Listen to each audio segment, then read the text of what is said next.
dan selamat kita bertemu kembali di dalam sel kanak-kanak online. Nah, adik di rumah apa kabar? Kakak harap semuanya kamu dalam keadaan yang baik. Nah, sebelum kita memulakan sel kita, kakak mau semua adik-adik sudah duduk diam-diam. Tidak boleh sudah jalan-jalan. Atau masih ada yang jalan-jalan lagi? Mari kita tengok, ada mana-mana. Oh, tiada. Oi, pandai. Oke, marilah kita lipat tangan, tutup mata. Bapa kami yang di surga, terima kasih Tuhan karena sepanjang 1 minggu ini Engkau sudah memberkati kami, melindungi kami, dan memelihara kami. Terima kasih juga Tuhan untuk hari yang baru yang Tuhan berikan kepada kami pada hari ini. Terima kasih juga Tuhan karena Engkau sudah memberikan kami kesempatan untuk mengikuti sel pada pagi hari ini. Tuhan pimpin kami dari awal, pertengahan, hingga selesainya. Kami serahkan semua ini ke dalam tangan-Mu, hanya dalam nama Yesus kami sudah berdoa dan mengucap syukur. Semua katakan amin. Nah, pagi ini kita akan main satu permainan, yaitu menggerakkan anggota badan tetapi melawan arah. Nah, permainan dia begini. Contohnya, kalau kakak bilang angkat tangan sebelah kanan, kamu angkat tangan sebelah kiri. Kalau kakak bilang angkat bahu sebelah kanan kiri, kamu pergi kanan. Kalau kakak bilang gerakkan kepala sebelah kanan, begini, kamu ke kiri. Boleh? Oke. Kita akan mulai. Oke. Angkat tangan sebelah kiri. Angkat tangan sebelah kanan. Kiri, kanan. Angkat bahu sebelah kanan. Kiri, kanan, kiri. Gerakkan telinga sebelah kanan. Gerakkan telinga sebelah kiri. Tutup mata sebelah kanan. Kiri. Ada yang salah ataupun ada juga ikut kakak. So, kita main arah. Oke, melawan arah. Ada yang betul? Oi, ada juga yang salah. Oi, ada juga. Jadi kita mau oke, yang kedua. Gerakkan badan sebelah kanan. Kiri, kanan, depan, belakang. Ada yang betul? Wih, ada juga. Pandai. Oke, ini kali kita mau laju-laju. Oke, yang terakhir, laju-laju sudah. Mulut ke depan, mulut ke belakang, ke depan, ke depan. Angkat tangan sebelah kanan, kiri, kanan, kiri. Diamkan badan, gerakkan badan. Tutup mata sebelah kanan, kiri, gerakkan kepala sebelah kanan, kiri, kanan, kiri. Angkatkan bahu sebelah kanan, kiri, kanan, kiri. Ada yang salah? Oh, ada juga. Tapi ada juga yang betul? Ada juga. Wah, pandai. Nah, sampai sini saja pembacaan AIS kita, dan kita akan jumpa lagi di minggu hadapan. Bye. Halo adik-adik, selamat pagi, selamat hari Minggu. Sudah siap untuk memuji Tuhan? Yes, yes, yes, yes. Alamak, macam dah semangat. Ada yang masih ada yang masih nampak pula. Ada yang kakak masih nampak masih duduk lagi tuh. Ayah, mari kita mau semangat nih, kita mau memuji Tuhan bersama-sama. Mari, sudah siap untuk memuji Tuhan? Yes, yes, yes. Yesus. Haleluya. Mari adik-adik kita bangkit berdiri, kita mau memuji Tuhan bersama-sama. Mari kita nyanyikan lagu ini dengan actionnya sekali.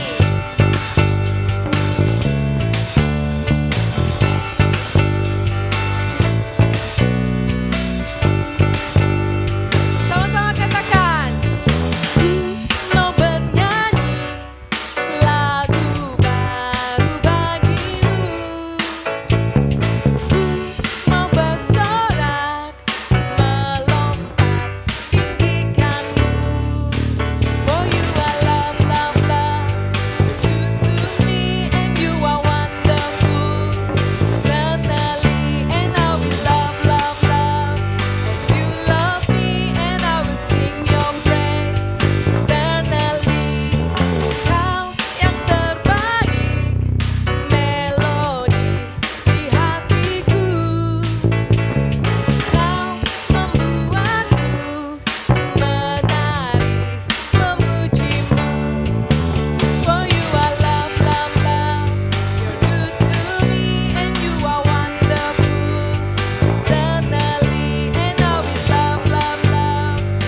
kami.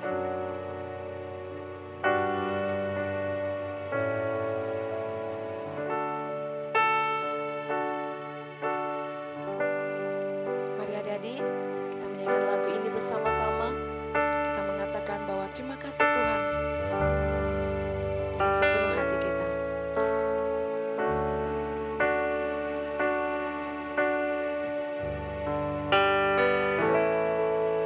Terima kasih Tuhan untuk kasih setiamu yang ku alami dalam hidupku.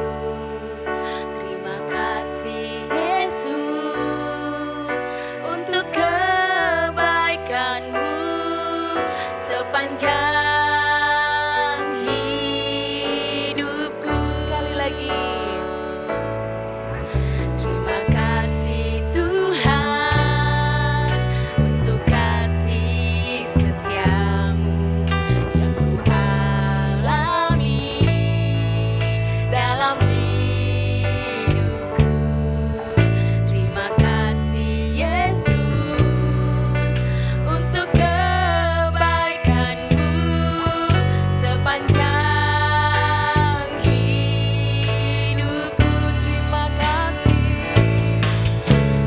Terima kasih Yesusku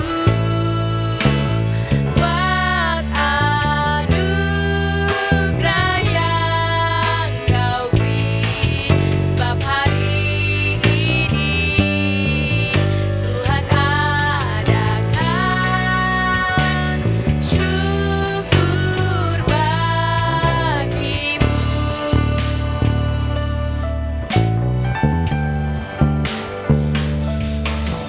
Terima kasih Tuhan untuk kasih setiamu yang ku alami dalam hidupku. Terima kasih Yesus untuk kebaikan-Mu sepanjang hidupku. Mari adik-adik kita angkat tangan sembah Tuhan. Terima kasih Yesusku buat anugerah yang Kau beri, sebab hari ini Tuhan adakan syukur bagimu. Terima kasih Yesusku buat anugerah yang Kau beri, sebab hari ini Tuhan adakan syukur bagimu. Terima kasih. Terima kasih Yesusku buat anugerah yang Kau beri, sebab hari ini Tuhan adakan syukur bagimu. Sebab hari ini Tuhan adakan syukur bagimu. Sebab hari ini Tuhan adakan syukur bagimu. Haleluya. Syukur bagimu Tuhan. Terima kasih Bapa atas kebaikan-Mu. Terima kasih Tuhan karena Engkau menjaga dan melindungi kami Dan kesempatan ini Tuhan kami dapat bersyukur dan berterima kasih kepada Engkau. Terima kasih sekali lagi ya Tuhan. Segala puji, hormat dan syukur kami kembalikan kepadamu. Amin. Hai adik-adik, selamat pagi dan selamat hari Minggu.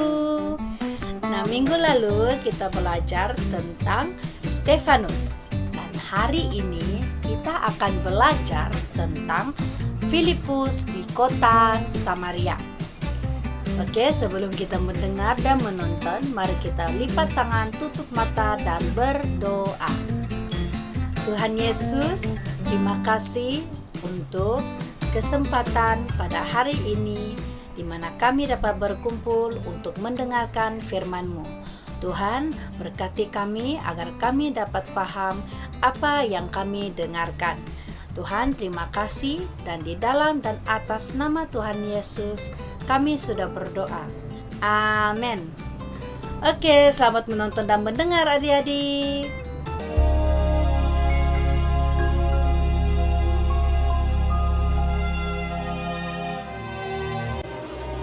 Dan Filipus pergi ke suatu kota di Samaria dan memberitakan Mesias kepada orang-orang di situ.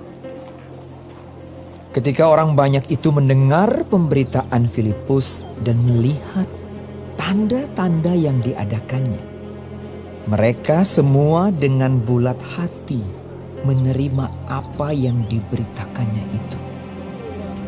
Sebab dari banyak orang yang kerasukan roh jahat, keluarlah roh-roh itu sambil berseru dengan suara keras, dan banyak juga orang lumpuh dan orang timpang yang disembuhkan. Maka sangatlah besar sukacita dalam kota itu. Seorang yang bernama Simon telah sejak dahulu melakukan sihir di kota itu dan mentakjubkan rakyat Samaria, serta berlaga seolah-olah ia seorang yang sangat penting. Semua orang, besar kecil, mengikuti dia dan berkata, "Orang ini adalah kuasa Allah yang terkenal sebagai kuasa besar." Dan mereka mengikutinya karena sudah lama ia mentakjubkan mereka oleh perbuatan sihirnya. Tetapi sekarang mereka percaya kepada Filipus yang memberitakan Injil tentang kerajaan Allah dan tentang nama Yesus Kristus. Dan mereka memberi diri mereka dibaptis, baik laki-laki maupun perempuan.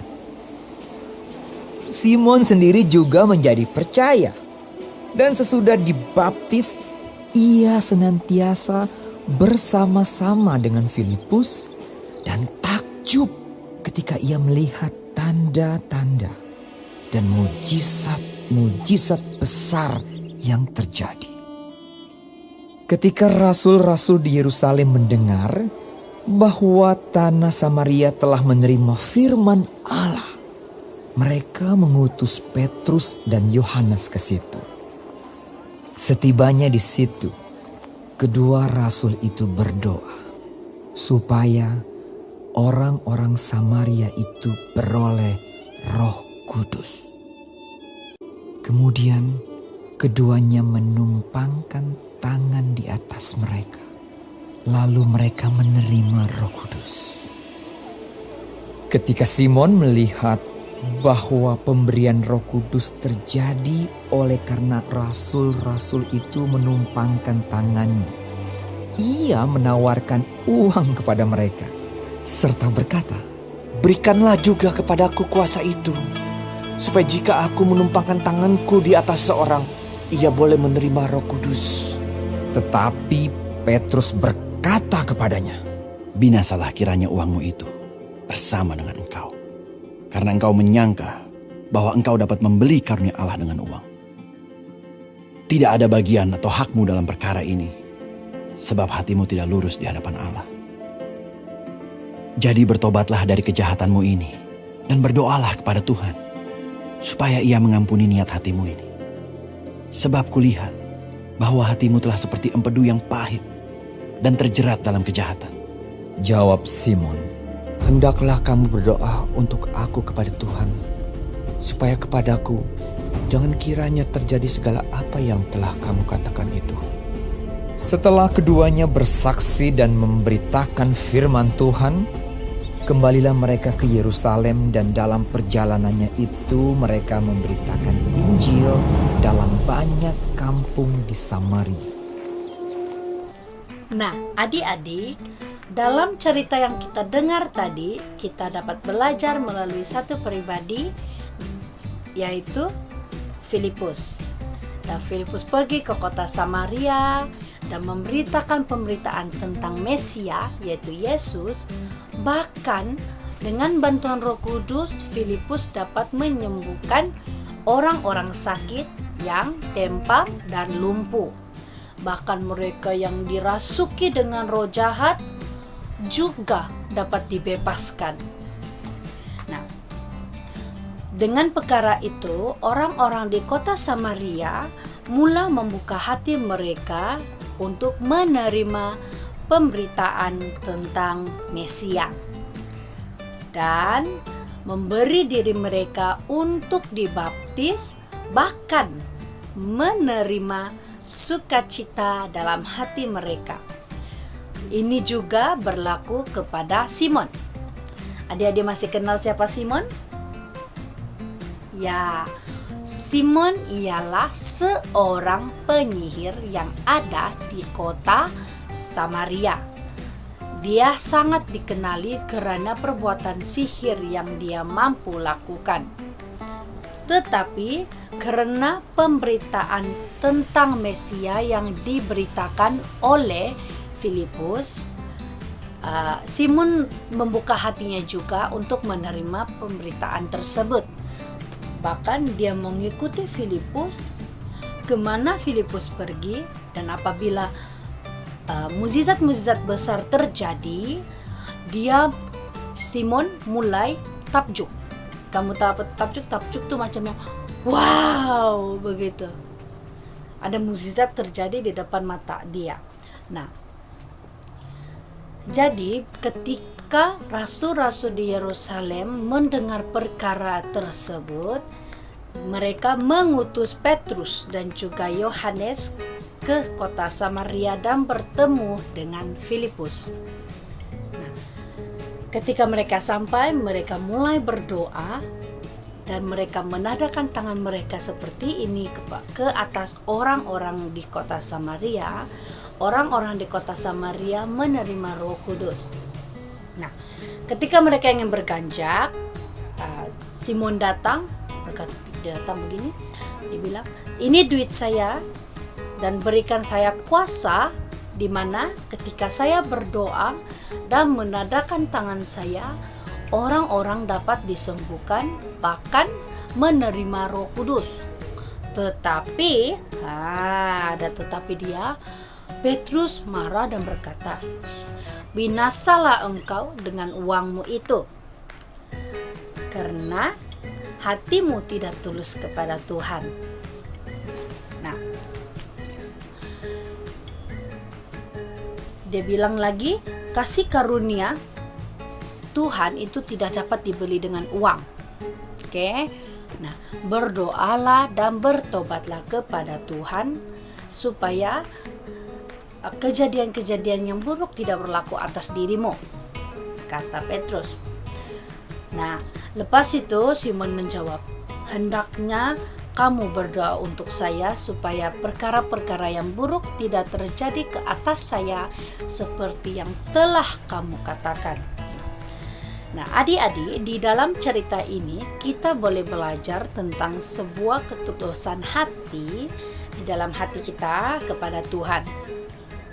Jika kita ingin melakukan segala sesuatu, bahkan kita mengingini segala sesuatu, hati kita harus tulus kepada Tuhan. Kita tidak boleh menginginkan segala sesuatu yang hanya menguntungkan diri kita sendiri, tetapi tidak memuliakan Allah.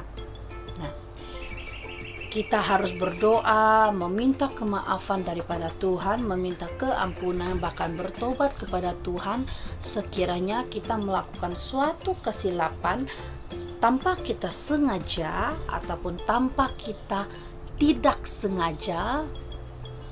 Kita tetap harus berdoa dan meminta keampunan daripada Tuhan.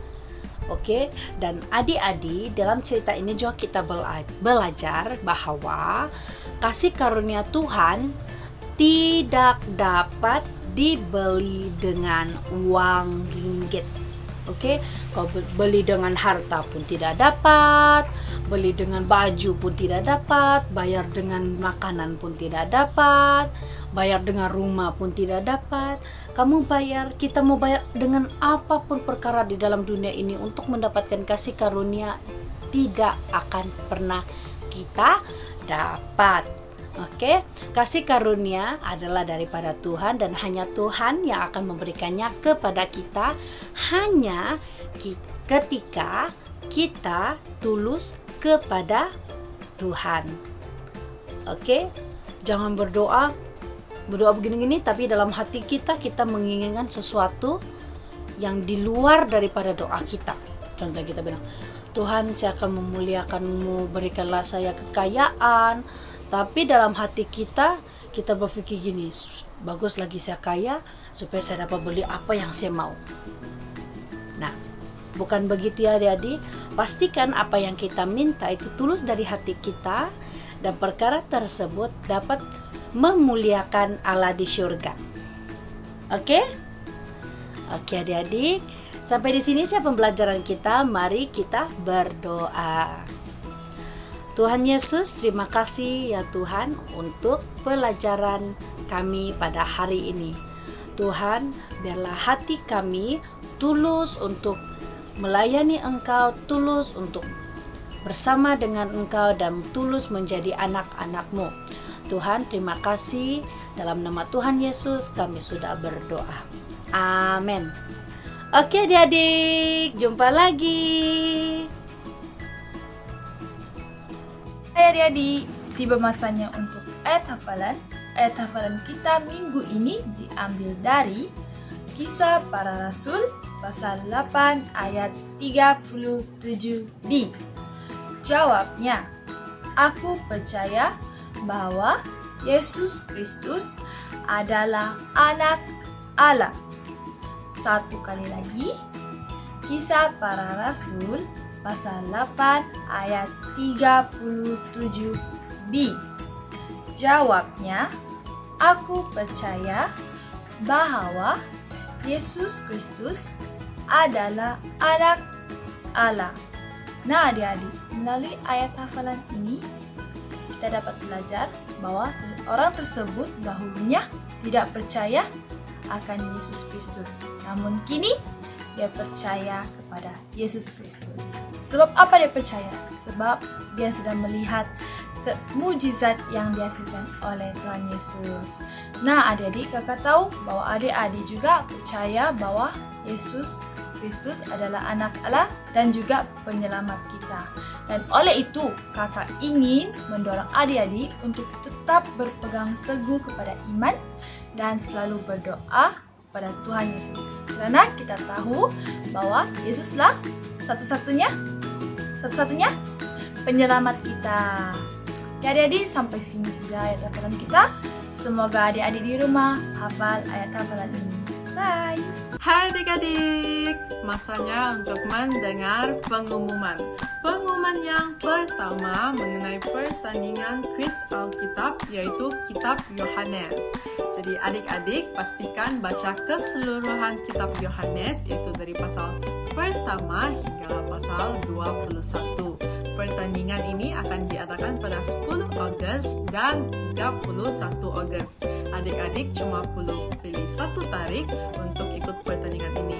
Dan bagi adik-adik semua yang berumur 6 hingga 12 tahun, kamu boleh ikut pertandingan ini. Pertandingan ini akan dibahagi kepada 2 kategori umur, yaitu 6 hingga 8 tahun dan 9 hingga 12 tahun. tarikh tutup penyertaan pada 31 Julai. Jadi adik-adik pastikan kamu daftar sebelum 31 Julai ya. Informasi mengenai pertandingan ini akan diumum dari semasa ke semasa. Pengumuman yang kedua, sel kanak-kanak akan dijalankan seperti biasa, yaitu setiap hari Ahad jam 9.30 pagi. Adik-adik jangan lupa ya ikut sel kanak-kanak atas talian di Facebook atau YouTube All Saints Cathedral. Pengumuman yang ketiga, bagi adik-adik yang ingin menghantar video ayat hafalan, kamu boleh hantar di nomor telepon yang tertera pada skrin. Dan adik-adik hantar video kamu sebelum ataupun pada hari Rabu ya, dan rakam secara melintang. Terakhir, kakak mau ingatkan adik-adik untuk tetap berdoa dan baca Alkitab supaya iman kita tetap bertumbuh. Jangan lupa ya. Mari kita berdoa Bapa kami untuk akhiri sel kanak-kanak. Semua lipat tangan, tutup mata. Bapa kami yang di syurga, dikuduskanlah namamu, datanglah kerajaanmu, jadilah kehendak-Mu di bumi seperti di syurga. Berikanlah kami pada hari ini makanan kami sehari-hari.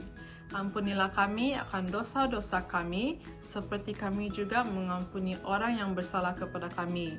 Dan janganlah membawa kami ke dalam pencobaan, tetapi lepaskanlah kami daripada yang jahat, kerana Engkaulah yang mempunyai kerajaan, kuasa, dan kemuliaan sekarang sampai selama-lamanya. Amin. Sampai sini saja sel kanak-kanak kita. Jumpa minggu depan adik-adik. Bye-bye. Tuhan Yesus memberkati. Roma pasal 8 ayat 28 kita tahu sekarang bahwa Allah turut bekerja dalam segala sesuatu untuk mendatangkan kebaikan bagi mereka yang mengasihi Dia, yaitu bagi mereka yang terpanggil sesuai dengan rencana Allah. Sekarang bahwa Allah turut bekerja dalam segala sesuatu untuk mendatangkan kebaikan bagi mereka yang mengasihi Dia, yaitu bagi mereka yang terpanggil sesuai dengan rencana Allah. Roma 8 ayat 28. Kita tahu sekarang bahwa Allah turut bekerja dalam segala sesuatu untuk mendatangkan kebaikan bagi mereka yang mengasihi Dia, yaitu bagi mereka yang terpanggil sesuai dengan rencana Allah. Roma 8 ayat 28. Roma 8 ayat 28. Kita tahu sekarang bahwa Allah turut bekerja dalam segala sesuatu untuk mendatangkan kebaikan bagi mereka yang mengasihi Dia, yaitu bagi mereka yang terpanggil sesuai dengan rencana Allah. Amin. Tuhan memberkati. Bye. Roma pasal 8 ayat 28. Kita tahu sekarang bahwa Allah turut bekerja dalam segala sesuatu untuk mendatangkan kebaikan bagi mereka yang mengasihi Dia, yaitu bagi mereka yang terpanggil sesuai dengan rencana Allah.